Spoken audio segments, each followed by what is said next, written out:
Basic data पता है। देखो हमको प्रॉब्लम के पहले फॉर्मूले पता होना चाहिए।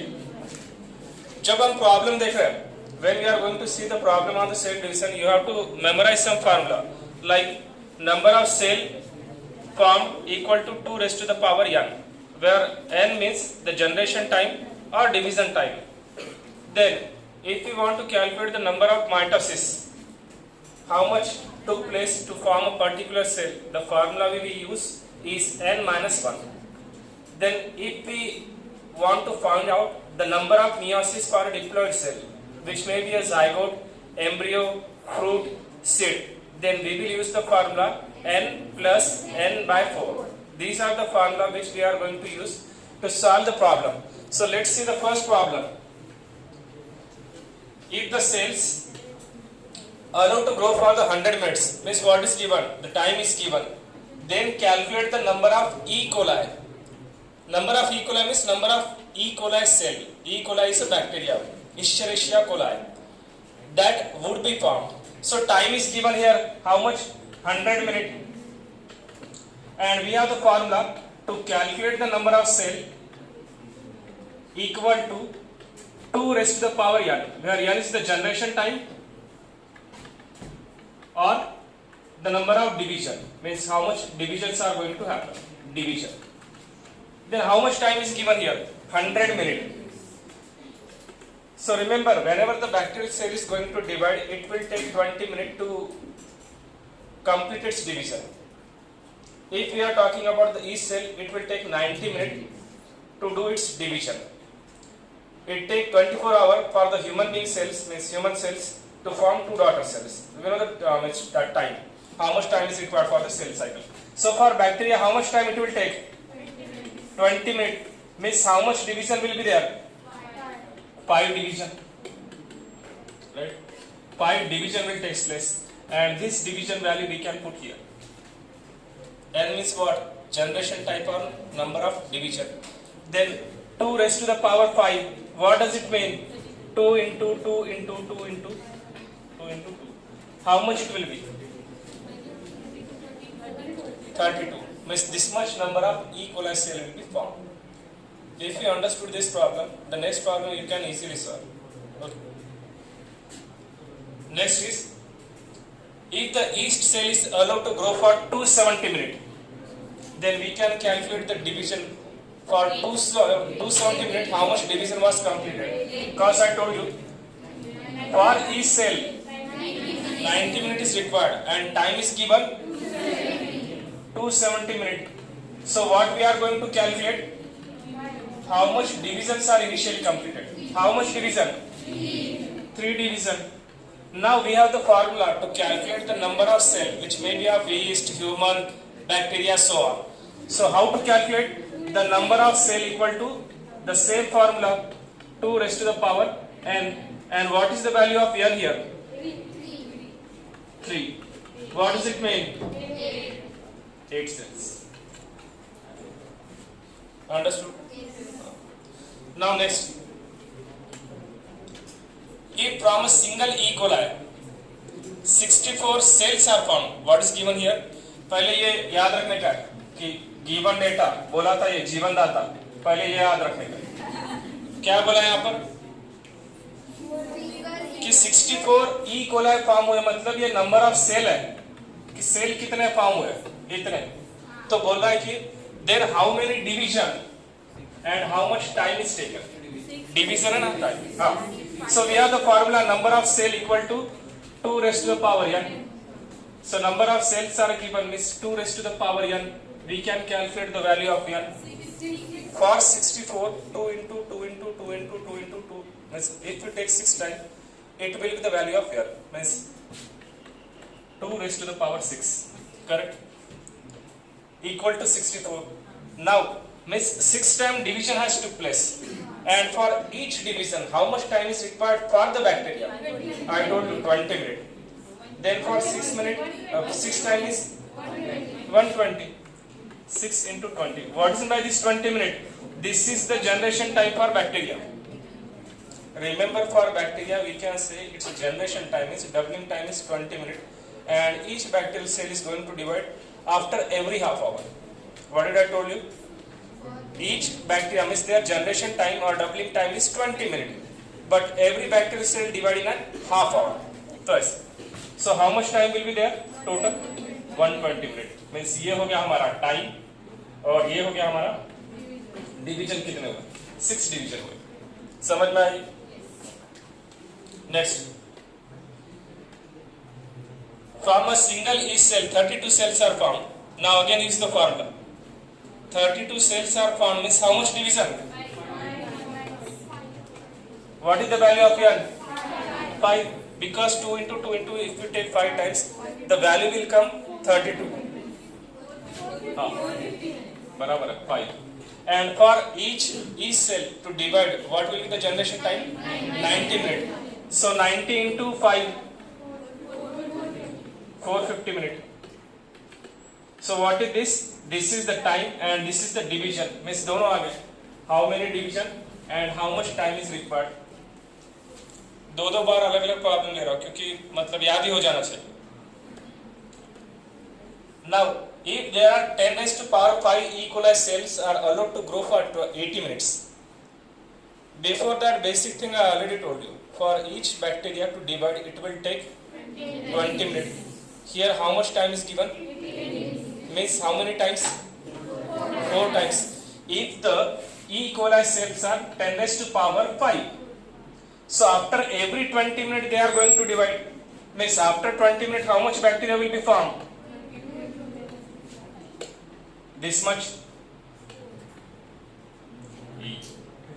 5. Again after 20 minutes. 4 into 10 raised to power 5. After 60 minutes. इधर लिखता हूँ. अरे 4 का डबल कितना होता है? 8 into 10 raised to power 5. After 80 minutes, 20, 40, 60, 80. How much cells will be formed? So answer will be this one. Which one? This one. See. 20 minutes. Now 40 minutes, 60 minutes, and 80 minutes. समझ में? हर 20 मिनट के बाद क्या हो रहा है? डिवाइड हो रहा है. 1 के 2, 2 के 4, 4 के 8, 8 के 16, 16. मैंने बोला था आपको इसको याद रखना है तो इसीलिए मेमोरी कार्ड. एक 16 के बाद कितना आएगा? 32 जीबी का आता है. उससे आगे का 64 जीबी का आता है. उसके बाद 128 जीबी का आता है. उसके बाद 256 जीबी का आता है. उसके बाद 512 जीबी रैम कंप्यूटर. फिर 1 जीबी, मतलब जनरली हम बाइट क्या बोलते हैं? 1024 बाइट. बस समझ में आया क्या हुआ कि इतने सेल अगर इनिशियल हो गए तो 80 मिनट के बाद कितने तैयार हो गए कि इस तरीके से हम निकाल सकते हैं. और ये याद रखिए क्योंकि आपको एक कंसेप्ट आने वाला मॉलिक्यूलर बेसिस ऑफ इनहेरिटेंस में कि वहां पे जो बैक्टीरिया रहता है ईस्चेरिशिया कोला उसके अंदर NH4Cl ऐड करके उसका वो देखते हैं आगे क्या हो रहा है. मतलब semi conservative method of replication वहां पर मेजरसन एंड स्टार इस साइंटिस्ट ने बोले थे. तो एक्सपेरिमेंट समझ में नहीं आता बहुत जनों को. पर अगर आपको ये चीज याद है तो ये सीधा चीज वहां पर अगर आप ध्यान रखें तो आपको समझ में आ गया. ठीक है. Now, how many mitotic division? Mitotic division means mitosis occur in the root tip to form the 256 cells. Root tip is somatic cell. Somatic cell is diploid. So to form the 256 cell, how much division is required? It's very simple. Initially there was only a one root tip cell. After division it will produce how much? 2 cell. 2 to 4, 4 to 6, 4 to 8, 8, 16. 16 से कितना होगा? 32 से, 64 से, 128 से. कैसे हो रहा है? By mitosis. तो कितने टाइम्स हुआ?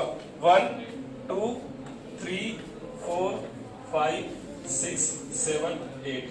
आंसर आएगा 8. समझ में कि मतलब कितने डिवीजन के बाद इतने सेल्स फॉर्म हुए. तो सीधा ऐसे कैलकुलेट करना क्योंकि माइटोसिस में क्या हो रहा है?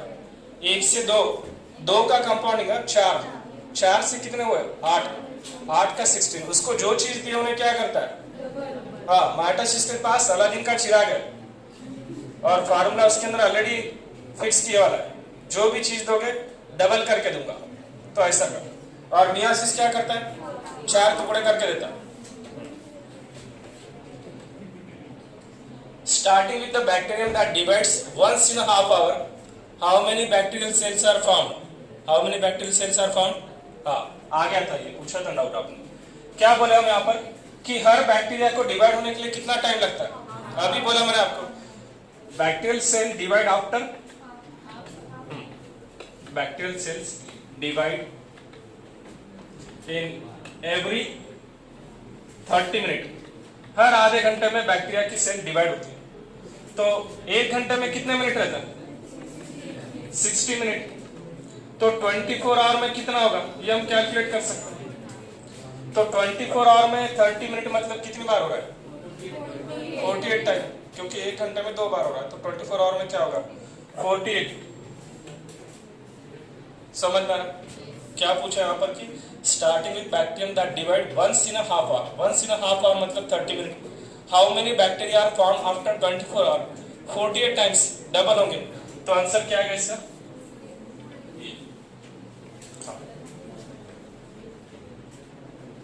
Then how many times a cell has to divide mitotically to produce 128 cell? बोलो, अभी हुआ है प्रॉब्लम?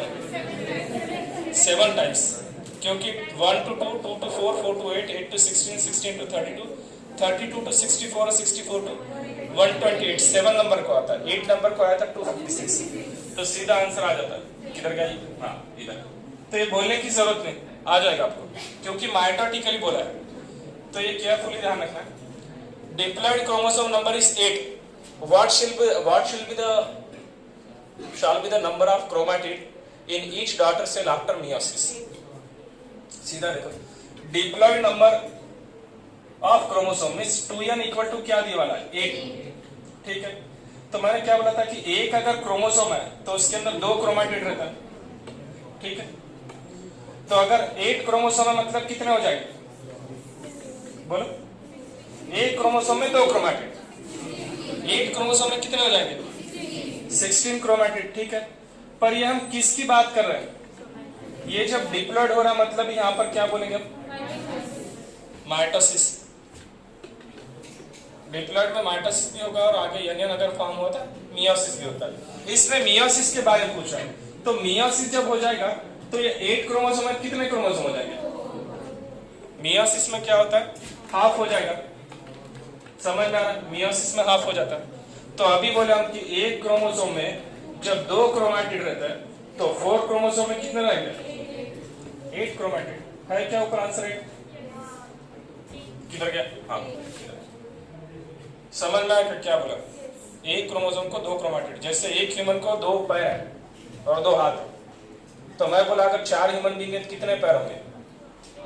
8 लेग्स, 8 बोलेंगे। ऐसा नहीं ये हाथ और पैर दोनों काउंट करके बोल रहे, वैसा नहीं।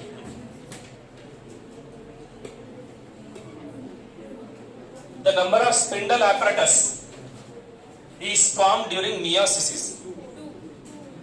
अब पहले ये समझ में आना चाहिए, वहां पर स्पिंडल apparatus बोला है, फाइबर नहीं बोला है।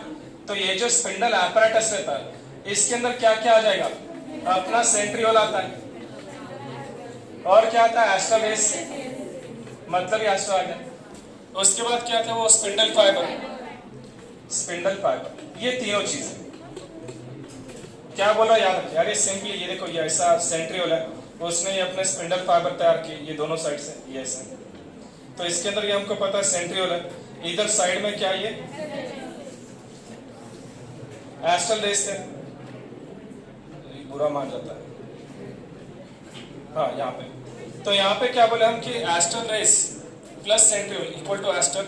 ये क्या हो गया? माइक्रोट्यूब्यूल और स्पिंडल फाइबर। इस सब पूरी असेंबली को क्या बोले हम? Spindle apparatus। प्रॉब्लम हो गया, ये हो गया। तो अब देखो क्या बोला? During meiosis. तो पहले हम जो सेल देखते हैं वो थी डिप्लॉयड। मियोसिस 1 के अंदर क्या हुआ? हैप्लॉइड तैयार हुआ। ठीक है, कहां पर? मियोसिस 1 के अंदर, जब मियोसिस होना है तो इसके लिए हमको क्या लगेगा? एक पहले स्पिंडल apparatus। अब इसके क्या हो रहे थे हमको पता है, देखो एन से क्या हो रहा है? एन और एन सेम वैसा इधर दिया, पर स्पिंडल apparatus एक लगेगा। तो अब जब यहाँ पर मियोसिस 2 हो रहा है तो इधर एक स्पिंडल apparatus लगेगा, इधर एक स्पिंडल apparatus लगेगा। मतलब पहला यहाँ पे, दूसरा यहाँ पे, तीसरा यहाँ पे। समझ में आ रहा है? जब मियोसिस 1 हुआ किससे? डिप्लॉइड पैरेंट सेल से, हैप्लॉइड फॉर्म हुआ, तब एक स्पिंडल apparatus वहां पर लगता है। फिर उसके बाद माइटोसिस हो रहा है। देखो माइटोसिस के जैसा मियोसिस, माइटोसिस ने बोला माइटोसिस के जैसा, मतलब डिवीजन कैसा था? Homotypic. Meiosis 1 is heterotypic, meiosis 2 is heterotypic, homotypic. Meiosis 1 is heterotypic बोला मैंने, और मियोसिस 2 इज होमोटाइपिक। तो यहाँ पे इतने स्पिंडल apparatus लगे, तो है क्या? 3। हाँ है। तो ये स्पिंडल apparatus पता है, देखो क्या होता है? Number of chromosome group at each equator plane of metaphase 1 of plant having 2n equal to 60 chromosome. तो कितने रहेंगे? 2n equal to 60 दी वाला है। समझ में आ जाता है? 2n equal to 60। तो मेटाफेज 1 मतलब ये किसकी स्टेज है? मियोसिस की। तो अब अगर हम क्रोमोसोम अगर देख रहे हैं ऐसे, स्पेशली जाइगोटिन में अगर हम देख रहे हैं, जहाँ पे क्या दिखता है आपको? सिनेप्स दिखता है, बाइबैंड दिखता है, इसको एक क्रोमोसोमल ग्रुप बोलते हैं। तो अगर डिप्लॉइड में 60 हो गए, तो जब उसका माइटोसिस हो रहा है तो वो अलग चीज है, पर जब मियोसिस होगा तो क्या होता है? हाफ होता है। तो मतलब 60 का कितना हो जाएगा? 30 क्रोमोसोमल ग्रुप। तो आंसर आ गया इसका 30, मतलब हाफ हो जाता है। इधर जितने क्रोमोसोमल ग्रुप दिए हुए हैं डिप्लॉइड में, इधर कितने हो जाएंगे? हाफ। तो 30 क्रोमोसोमल ग्रुप इसके अंदर आ रहा है, क्योंकि हाफ हो रहा है। मेटाफेज 1 मतलब ही क्या हो रहा है? मियोसिस हो रहा है। मियोसिस 1 भी अगर हो गया तो मतलब ही क्या होने वाला है? हाफ होने वाला है मियोसिस में। एक्चुअल में एनाफेज मतलब ये प्रॉब्लम और भी इजी है। देखो देखते हमको समझ में आ जाता है कि how many meiosis are required to produce 200 cells. तो हमको पता है मियोसिस में सिंपली क्या होता है, देख चुके हम 1 2 का 4। एक बार मियोसिस हुआ तो अगर 200 सेल्स है तो इनके लिए मियोसिस कितनी बार होगा? 50 टाइम्स, 50 टाइम्स, यानी कि 200 सेल के लिए मियोसिस इतनी बार होगा उतने सेल के लिए, मतलब इसका आंसर आएगा 50-50, मतलब 50 टाइम्स हो जाता है। क्योंकि सिंपल पता है ना, अपन बोले थे 100 पोलोमेरेज के लिए कितने मियोसिस लगते हैं? 25। तो वैसे वैल्यू यहाँ पर 200 किया डबल। अब देखो ये प्रॉब्लम थोड़ा सा इसको लॉजिक ज्यादा लगता है, पूरा केयरफुल इधर ध्यान दो, नहीं तो नहीं समझ में आएगा आपको। ये मोस्ट कॉमन प्रॉब्लम है, ये मतलब प्रॉब्लम आता है और सॉल्यूशन आता है, पर आपको समझ में आना बहुत इंपॉर्टेंट है। क्या बोला यहाँ पर कि एक बैक्टीरिया जो हर 35 मिनट के बाद डिवाइड होता है, नॉर्मली हम बोले 30 मिनट में डिवाइड होता है, ये 35 मिनट में डिवाइड हो रहा है। In a culture containing 10⁻⁵ cells per ml grown in 175 minute, then what will be the cell concentration after 175 minute? इसका मतलब क्या हुआ कि एक बैक्टीरिया जो 1 × 10⁵ इतना इसका कॉन्सेंट्रेशन है पर ml में, और 175 मिनट के बाद उसके अंदर सेल का कॉन्सेंट्रेशन कितना होगा। तो ये बैक्टीरिया पता है कि हमको 35 मिनट में डिवाइड हो रहा है, और टाइमिंग दिया यहाँ पर 175। तो मतलब डिवीजन क्या आ गया हमको? n की वैल्यू मिल रही है हमको। नंबर ऑफ डिवीजन कितने हुए? 5 डिवीजन। 5 डिवीजन हुए मतलब ही क्या है? फार्मूला हमको पता है, क्या था फार्मूला? 2⁻n, मतलब ही वैल्यू क्या आई? डिवीजन बोले वाले। अब बोलो मतलब ही क्या बोले कि हम पहले ऐसे इतने सेल था, ठीक है, अब इससे क्या हो गया? 4 8 5 टाइम्स करना है ना। ये कितने टाइम हुआ? 1 2 3 4 टाइम। 4 टाइम कितना होगा बोलो? 16 × 10⁵। हाँ, उसके बाद कितना होता है? 32 × 10⁵। तो मतलब 5 डिवीजन के बाद कितने आएंगे सेल्स? 32 × 10⁵। तो आंसर ये आ गया। समझ में आ रहा है कैसा है? क्या बोला? एक बैक्टीरिया 35 मिनट में डिवाइड हो रहा है, ठीक है, और इसके अंदर सेल्स कितने हैं? 10⁵, मतलब 1 × 10⁵ पर ml, ग्रोन 175 मिनट, मतलब 175 मिनट के बाद कितने होंगे? तो हमने पहले निकाला कि 175 मिनट में डिवीजन कितने होंगे पहले, तो उस जितने डिवीजन हुए उससे हम फॉर्मूले में डाल के नंबर ऑफ सेल्स निकाल सकते हैं, क्योंकि एक ही फार्मूला हम मल्टीपल टाइम यूज किए। समझ में आ जाता कैसे होता। इसके आगे का अब देखो, इसका समझ में आता है। पहले प्रॉब्लम पढ़ना है। In a culture of E coli cells population increase from 1.5 into 10 to the power 5 the 6th year to 12 into 10 to the power 6 in 36 minute. तो अब कैलकुलेट करो कि मतलब डिवीजन को कितना टाइम लगा होगा। कुछ समझ में आया? नहीं आया? आया नहीं आया तो भी बोलता हूँ। ये देखो क्या बोला उसने कि 1.5 into 10 to the power 6 sales पर एमएल है, ठीक है, इतने सेल्स पर एमएल है। कितने सेल्स होने के बाद 36 मिनट में इतने सेल्स होने के बाद जनरेशन टाइम क्या होगा? जनरेशन टाइम मतलब ही क्या है?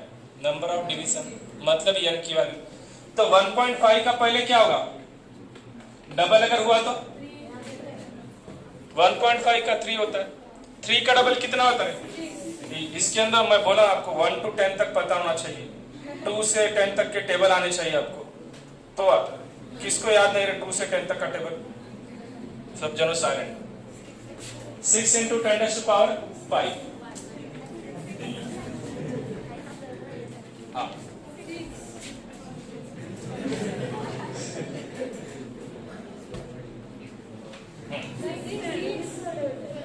हाँ ना, 3 का डबल 6 है। हाँ वो 5 से वही याद आ रहा है, ठीक है। 1.5 से 12 into 10 to the power 6 इतने सेल्स तैयार होने के लिए टाइम कितना लगा बताइए पूरा? इसके लिए इसको टाइम लगा है 36 मिनट। अरे डिवीजन कितने हुए?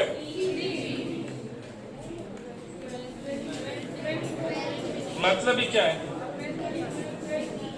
मतलब ही क्या होगा कि इसके लिए 12 मिनट लगेंगे, इसके लिए 12 मिनट लगे और इसके लिए 12 मिनट लगे। मतलब भी टोटल कितना होगा? समझ में?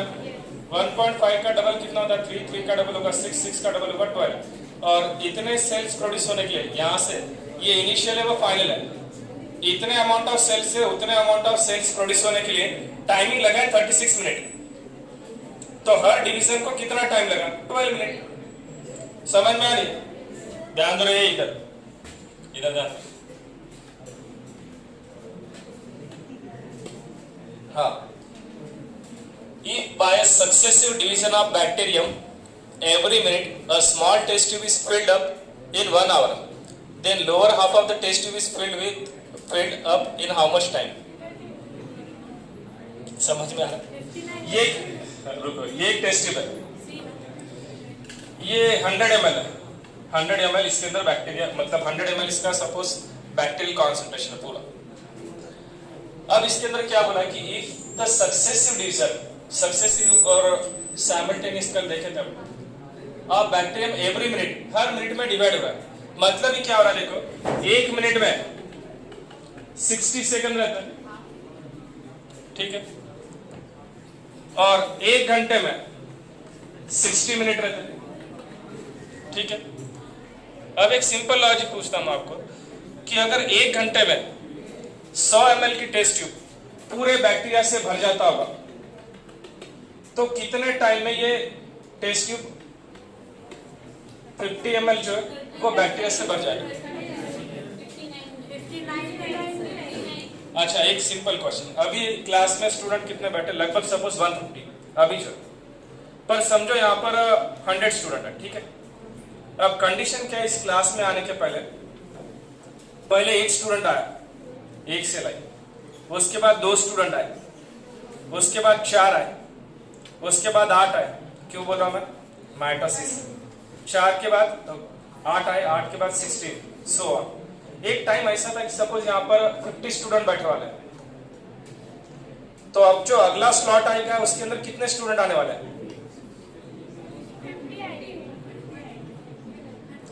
अरे ये देखो, मैं हर बार क्या बोल रहा हूँ, जितने भी सेल्स है उसका क्या हो रहा है? डबल हो रहा है। अगर 2 स्टूडेंट आए, 2 के बाद कितने आए? तो फिर 50 स्टूडेंट आए, जिसके बाद कितने आएंगे? इसका मतलब क्या होता है कि 50 से 100 होने के लिए कितना टाइम लगा? एक ही डिवीजन लगा। क्या बोला इन्हें? हर डिवीजन के अंदर क्या हो रहा है? डबल हो रहा है।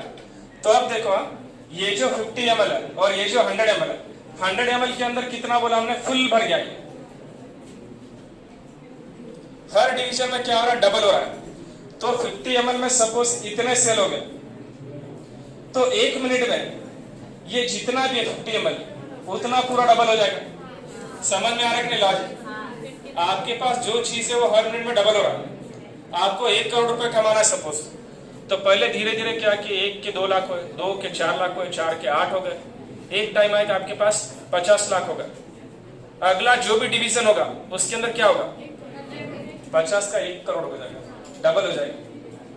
वो अच्छा केबीसी देखा था आप, उसके अंदर देखो हर बार क्या 320 का 640, मतलब माइटोसिस फॉलो करा वहां पे।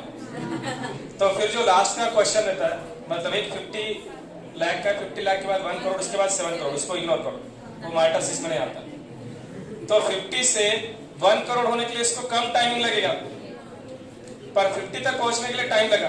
तो मैं बोला जब उसने 1 करोड़ जीते थे तो उसने 50 करोड़ कब जीते थे? आप बोलोगे एक स्टेप पहले जीते थे उसने। तो मतलब यहाँ पर 60 मिनट में अगर 100 ml हो रहा है तो 59 मिनट में क्या हो गया, 50 ml, क्योंकि 59 से जब 60 हो रहा था 1 मिनट में क्या हो गया, इतना पूरा डबल हो गया। समझ में आ रहा है लॉजिक क्या है इसके पीछे? क्योंकि ऐसे नहीं समझ में आता, इसलिए मैंने आपको एग्जांपल बोला कि स्टूडेंट अगर इतने आ गए, एक क्लास में अभी 50 स्टूडेंट है, तो 100 होने कितना टाइम लगेगा? अगर सपोज वो माइटोसिस हो रहा है तो क्या होगा, अगले स्टेप में डबल हो जाएगा। तो बस थोड़ा लॉजिकल है। तो मतलब आंसर क्या आएगा इसका, 59 ml, क्योंकि हर मिनट में क्या हो रहा है, डबल, जो भी दे रहा हो हर मिनट में डबल हो रहा है। इसके लिए और एक एग्जांपल बोला था मैं आपको, वो स्टोरी जिसके अंदर किंग और किसी पर्सन के बीच में कंपटीशन लगा था चेस के लिए। तो उस पर्सन ने क्या मांगा कि मेरे को कुछ ज्यादा प्रॉपर्टी नहीं चाहिए, सिर्फ मैं वो चाहूंगा कि एक गहू का ग्रेन चेस के बोर्ड पे रखूंगा और यही हर स्टेप में डबल होते जाएगा। तो लास्ट पॉइंट तक आते वक्त जितना ग्रेन होगा उतना मेरे को देना है। तो उसके अंदर 64 कॉलम है, चेस का जो बोर्ड होता है 8 into 8 into 8 into 64 है। पहले पे 1 रखा, दूसरे पे क्या हो गया 2, 2 से 4, 4 से 8, 8 से 16, 16 से 32, 100, लास्ट तक इतना होता है कि जितना उसके पास है उसके पूरे 7 जनरेशन के पास नहीं। इसको कंपाउंडिंग बोलते हैं। कंपाउंडिंग मतलब बढ़ते जाना। तो बस डबल अगर होगा तो उसके बाद देखो diploid cell has 2n raised to 2n equal to 4, मतलब डिप्लॉयड सेल के अंदर 4 क्रोमोसोम दिया। बोलो मत, if this cell divided by mitosis how many type of genotypes are formed? Question देखो, देखते कि क्वेश्चन ऐसा समझना आप मूर्ख है। डिप्लॉयड में जीनोटाइप कितने प्रोड्यूस हो गए? अगर माइटोसिस बोले तो नहीं होता है, मियोसिस बोले तो ही होगा। पहले जीनोटाइप और फेनोटाइप समझ में आना चाहिए। Genotype means genetic constitution of an individual is called as genotype and phenotype means external appearance. मैं बाहर से जो दिख रहा है वो फेनोटाइप है, अंदर 2n equal to 46 है, दैट इज माय जीनोटाइप। तो इन्हें बोला है 2n equal to 4 है and each cell divide by mitosis. देखो आगे माइटोसिस में कहां पे गैमेट फॉर्म होता है, क्या बोला इन्हें, divide by mitosis. Then how many types of genotype is form, कुछ भी फॉर्म नहीं होगा, मतलब ही बना है। समझ में आ रहा है? क्योंकि गैमेट फॉर्म होने के लिए क्या होना जरूरी है, मियोसिस। मियोम वर्ड का मीनिंग ही क्या होता है, टू रिड्यूस, बोला था मैं आपको, टू रिड्यूस। और माइटोसिस का मीनिंग होता है थ्रेड, वहां पे डबल होता है इक्वेशनल डिवीजन, और मियोसिस में क्या होता है रिडक्शनल डिवीजन। तो इन्हें बोला कि माइटोसिस से जीनोटाइप, मतलब कितने गैमेट कैसे प्रोड्यूस होंगे, होता है नहीं, क्योंकि वो मियोसिस में होगा, माइटोसिस में नहीं होगा। हाँ मियोसिस में होगा।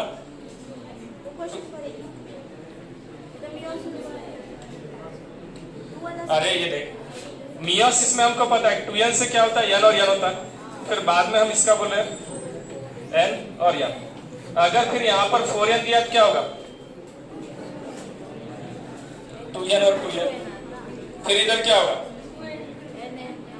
इधर क्या होगा, 2n और 2n ही प्रोड्यूस होगा, क्योंकि यहाँ पर क्या होमोटाइपिक, ऊपर जो भी वैल्यू दिया, अगर यहाँ पर 4n दिया, ठीक है 4n दिया, 4n के अंदर क्या होता है 2n और 2n। और जब ये यहाँ पर क्या हुआ मियोसिस 1, मियोसिस 2 में क्या होता है, जो भी डेटा मियोसिस 1 में वही क्या होता है, सेम वैसे काइंड का प्रोड्यूस होता है। तो यहाँ पर 2n और 2n, उधर 2n और 2n होता है, क्योंकि वो होमोटाइपिक होता है। तो इसका आंसर 1 है। काई सोचते मियोसिस अगर लिए था, मैं यहाँ पर उसकी वैल्यू दी नहीं, मतलब क्या होगा, 2n 2n 2n 2n आता है उसका, तो 2 लेना पड़ेगा ना। हाँ, मियोसिस अगर लिए तो हाँ, और डीएनए की क्वांटिटी बोले तरह होता है ना, क्योंकि हम जब भी बोल रहे दो चीजें हम कंसिडर करते हैं, एक क्रोमोसोम, डीएनए बोलता हूं, वैसे प्रॉब्लम है। अब देखो यहाँ पर क्या पूछ रहे हैं, number of bivalent in a prophase 1 of meiosis are 10। क्या चालू रहे पीछे, इधर तक आ।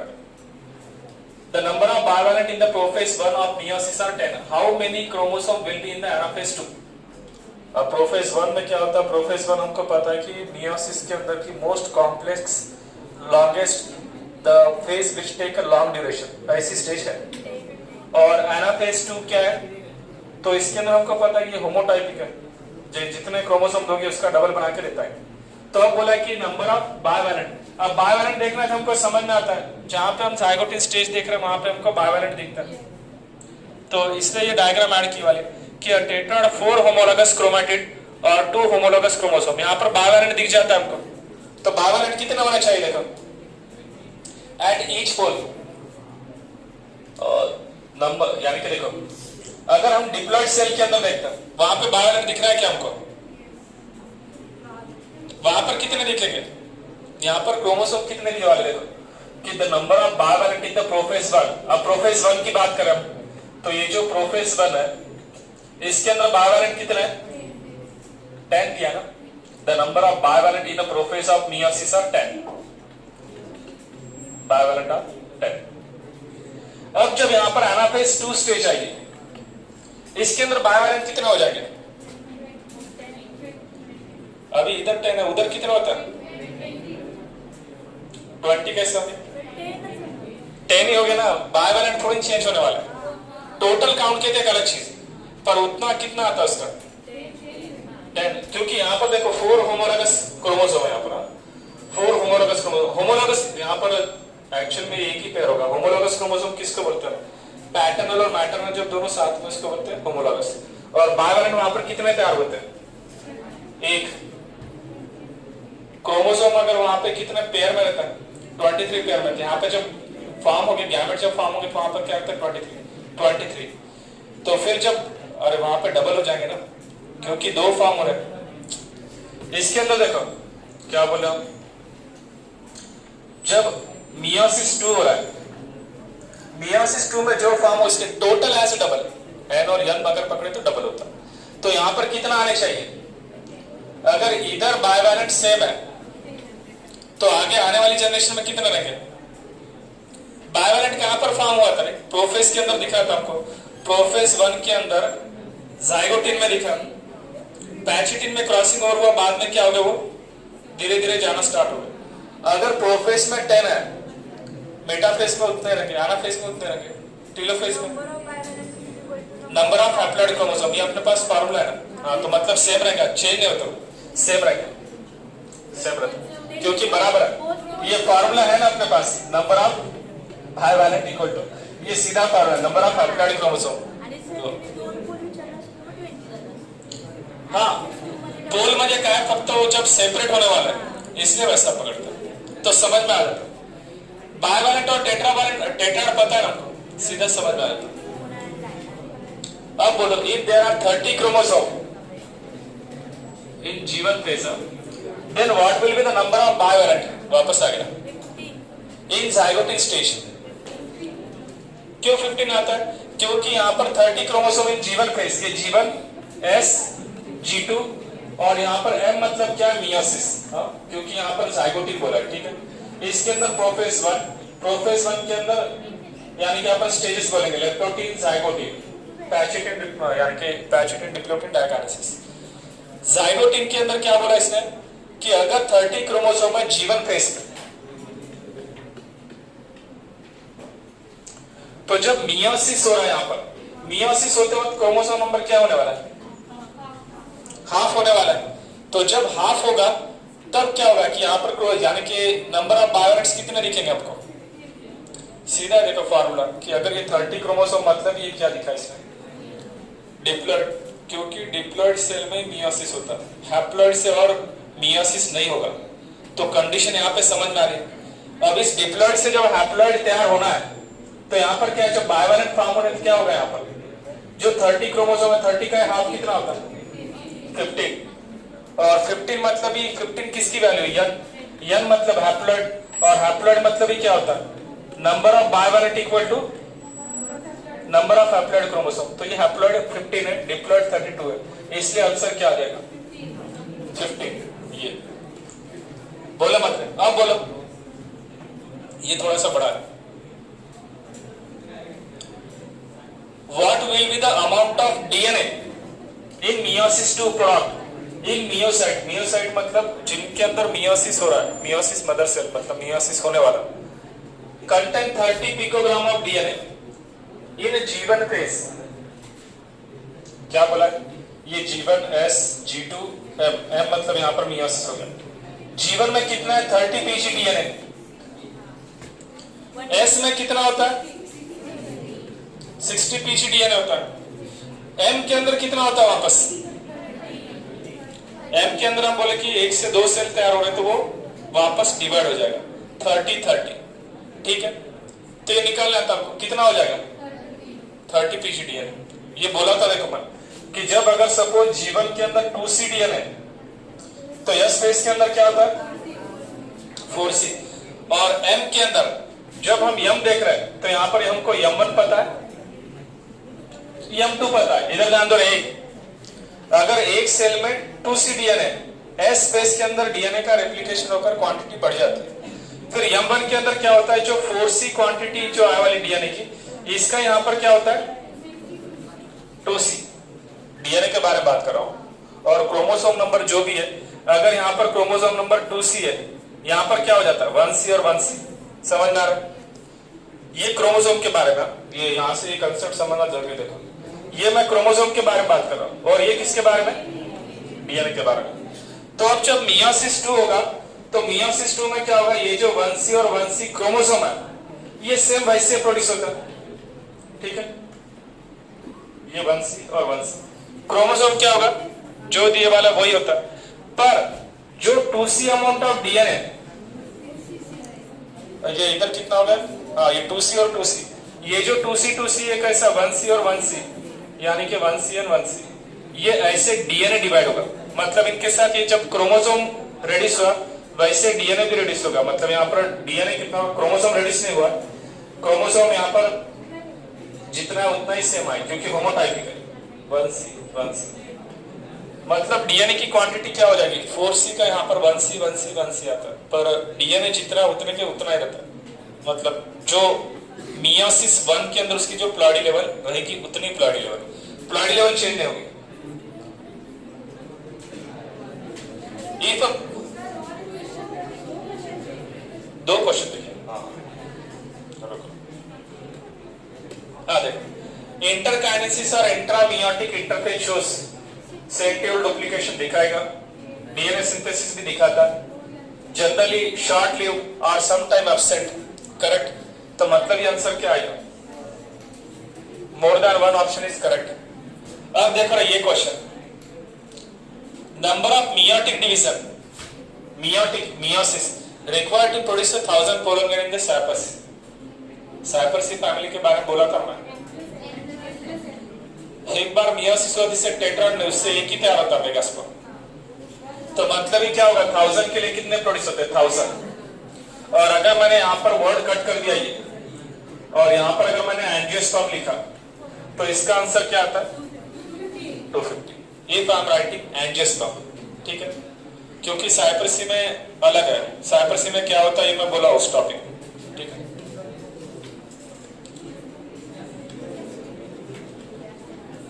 हाँ, अब देखो, इफ पोलोमेर contain 30 chromosome and 50 DNA, what will be the number of chromosome and DNA in the microspore mother cell in the G2 phase?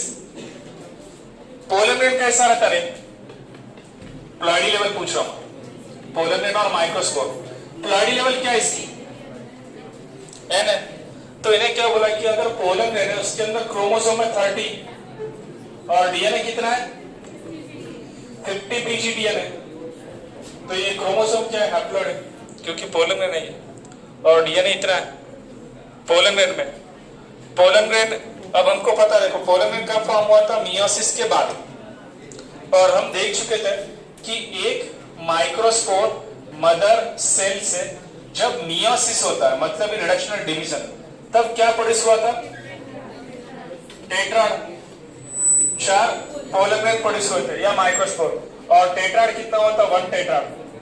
अब देखो तो समझो इसके अंदर अगर सपोज 100 पीजीडीएन है सपोज, तो यहाँ पे डीएनए कितना आता है 25 25 25 25। समझ में आ रहा है डीएनए इस तरह, और प्लॉइडी लेवल अगर यहाँ पर 2n है तो यहाँ पर क्या हो रहा है,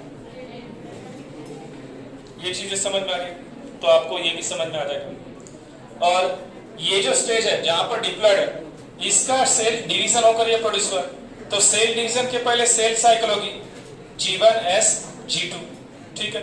मतलब ही क्या होगा देखो, अब यहाँ पर क्या बोला था इसने कि हैप्लॉइड के बारे में बात की वाली, तो अब अगर हम G1S G2 और यहाँ पर बोलो मत रहे पीछे से आवाज आ रहा है, जो मियोसिस है मियोसिस में क्या हुआ यहाँ पर कि 30 क्रोमोसोम दिखे पोलन ग्रेन में और 50 पीजीडीएनए दिखा। तो इन्हें कहां पर पूछा है कि G2 फेज, अब G2 फेज में कितना होगा रे, मियोसिस होने के पहले क्रोमोसोम कितना रहेंगे, डबल रहेंगे, 30 की जगह कितना रहेगा 60 क्रोमोसोम, और जो यहाँ पर 50 पीजीडीएनए आए एस फेज में ये क्या था डबल था, क्योंकि मियोसिस होने के बाद क्या हुआ है,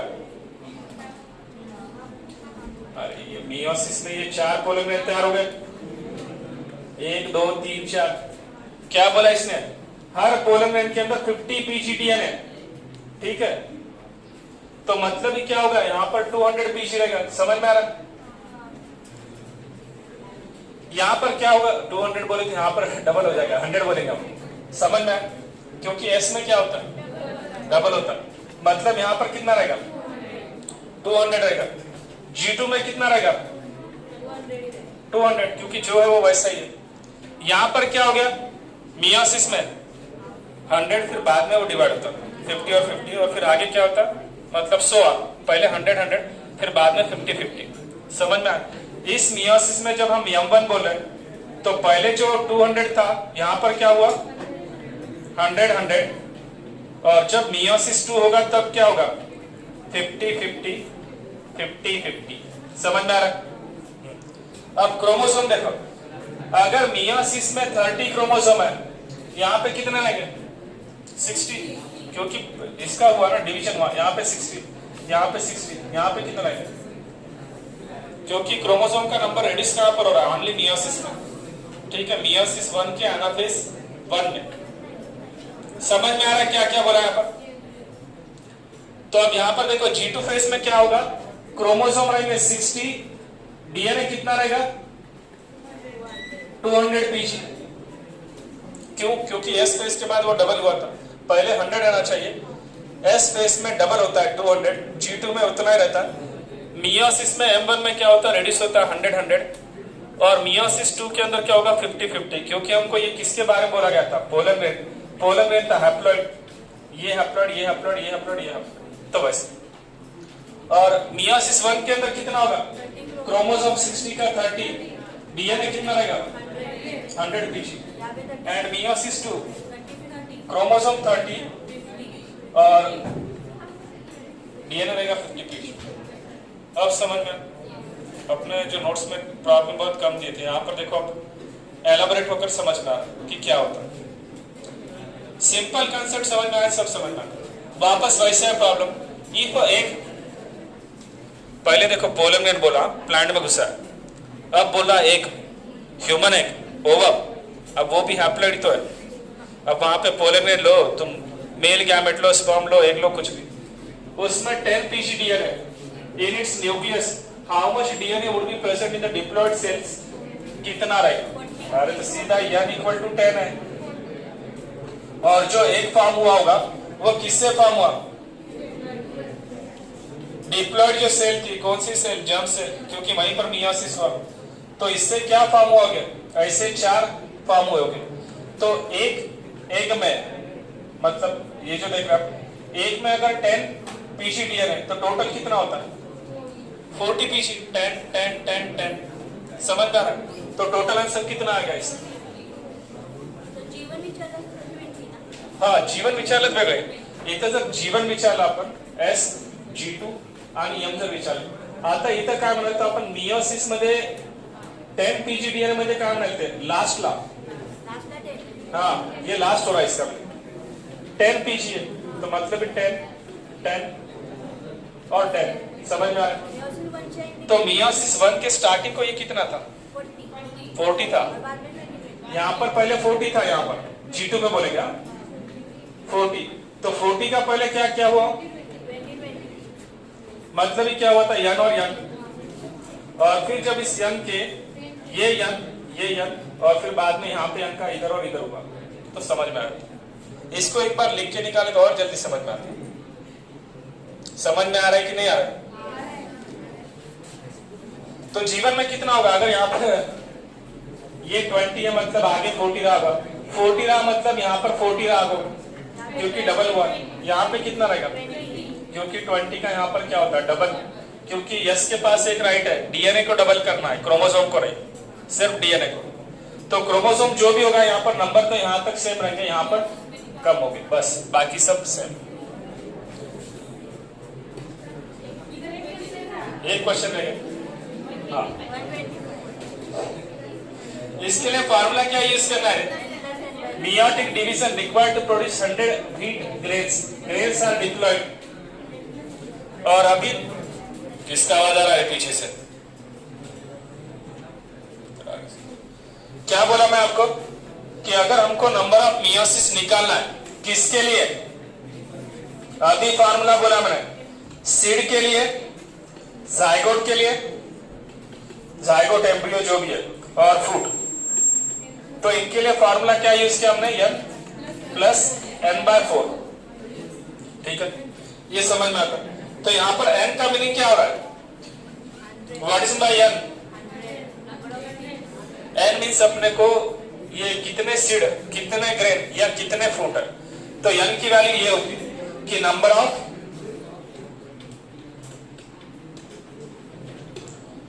ऑफ सीड, जायगोट और फ्रूट इक्वल टू n. तो यहां पर वैल्यू रखिए. कितना बोला? 100 प्लस 100/4 कितना होगा?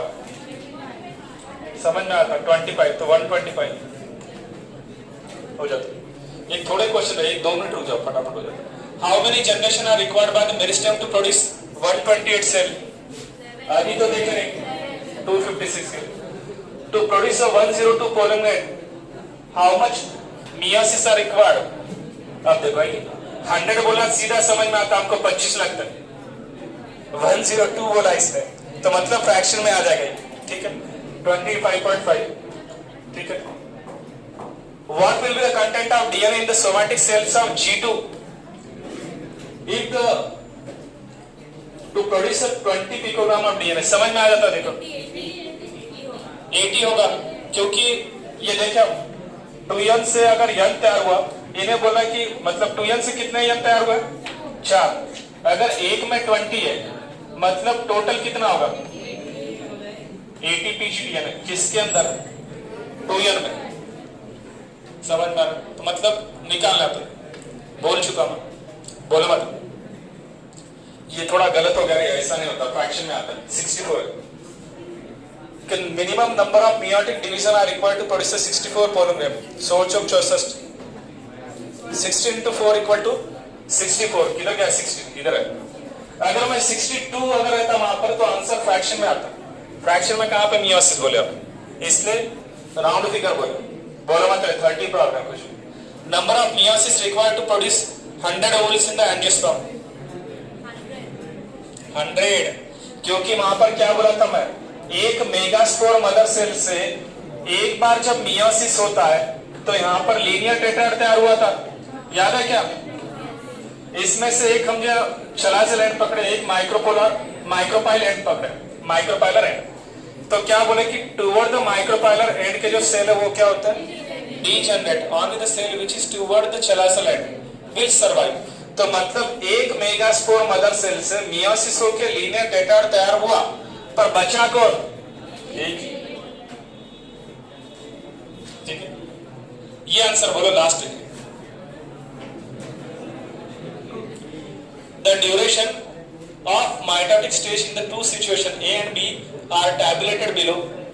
डेटा दिए वाला है, इंटरफेस को कितना टाइम लगा है, इसको ज्यादा टाइम लगा, इसको कम टाइम लगा, फिर बाकी नीचे स्टेजेस दिए, इसको इतने घंटे लगे, इसको इतने। Following are the interpretation. क्या आएगा इसका answer? The correct interpretation is second और थर्ड। क्या आएगा? सेकंड ऑनली आएगा इसमें, only second, only second, third नहीं आता, सेकंड ऑनली। अरे यहाँ पे बोला है कि किसको कम टाइम लगा सेल डिवीजन होने को। अब देखो, आपने अच्छे से पढ़ाई की 2 साल एकदम मन लगा के, आपका नीट निकल गया, और उधर कुछ रिपीटर के स्टूडेंट है उनका नहीं निकला, उनका अगले साल निकला। तो इनमें से होशियार किसको बोल जाएगा? जिन्होंने कम टाइम में स्टडी करके आगे गए। कम टाइम में स्टडी के मतलब उनके लिए क्या हो गया, स्टडी का टाइम कम हो गया था, मतलब ये इंटरफेस कम। क्या बोला था मैं? इंटरफेस मतलब G1 S G2 preparatory preparation, M मतलब एग्जाम दे रहा है, तो इधर प्रिपरेशन को ज्यादा टाइम लगा, बाद में पास हुआ, ये कम प्रिपरेशन में पास हो गया। तो यानी कि किसके अंदर फास्ट डिवीजन हुआ? इसके अंदर, मतलब सेकंड ऑनली। अब सेकंड और थर्ड किधर वो नहीं बोलना आता, तो ये इंटरफेस से समझ में आ जाता। ठीक है, ओके, इतना ध्यान रखो, बस हो गया।